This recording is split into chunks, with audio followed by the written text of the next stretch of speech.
السلام عليكم ورحمة الله تعالى وبركاته. وصوت هذا أبناء official.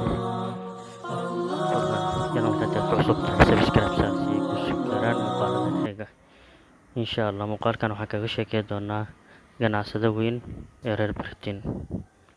Ganacsade iibsaday dhisme bangi oo u diiday inay maalgeliyaan ganacsigiisa. Adam Deeren wuxuu dareemay bahdil markii uu maareeyaha hay-adda maaliyadda ku yidhi, aad baad u daayar tahay oo khibrad ma lihid. Maanta Adam waa ganacsade ixtiraam badan la siiyo, soona saaray shirkado ay ka mid yihiin Hanover Insolvency iyo Pride Planning. Aargudashadu waa macaan tahay. Adam Deeren oo 39 jir ah ayaa iibsaday dhismaha bangiga, taas oo u diiday amaah uu ku bilaabi lahaa ganacsigiisii. Isbuucii la soo dhaafay waxaan iibsaday dhismaha bangiga, halkaasoo la igu diiday amaah anigoo 21 jir ah.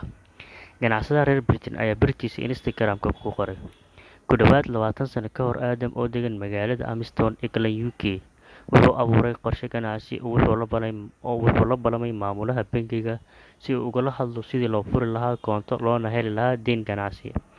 Ka hor intaanan gelin bangiga, waan dukaday waana ducaystay, maxaa yeelay maanan haysan lacag caddaan ah oo maanan haysan wax fikrad oo aan ku rumayn karo riyadeeda ayada la'aanteed, ayuu yidhi Adam. Si kastaba ha noqotee, markii ay isla arkeen qorshaha ganacsigiisii, haweeneydii xilligaas maamulaha ka ahayd way u diiday in amaah lacageed la siiyo. Isagoo isqurxinaya ayuu yidhi, dhibka jira ayaa ah in Adam uu yaraa, uusan lahayn khibrad. Tani ma ahan waxaan ku qaban karo marxaladani, ayuu yidhi ganacsadaha. Xilligaas Adam wuxuu dareemay dulinimo, jahwareer iyo murugo. Tan ugu daran, mana uusan lahayn wax qorshe B ah uu ku badbaadi karo haddii qorshihiisa uu ku fashilmo. Ganacsadaha ayaa durba ka tagay shaqadiisii, kaydkiisiina wuxuu ka bixiyay kirada xafiiska.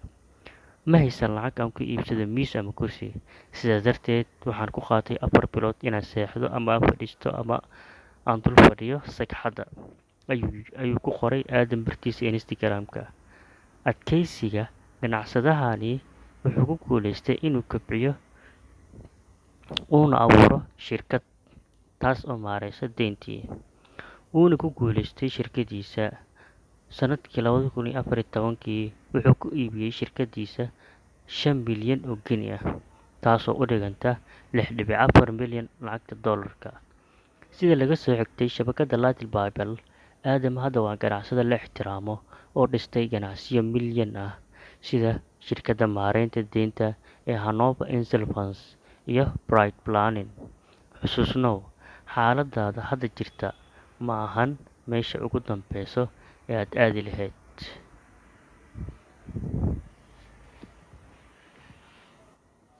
Fadlan haddii uu muuqaalka ku cajabiyey, subscribe saar insha Allah si ay kuu soo gaaraan muuqaalada.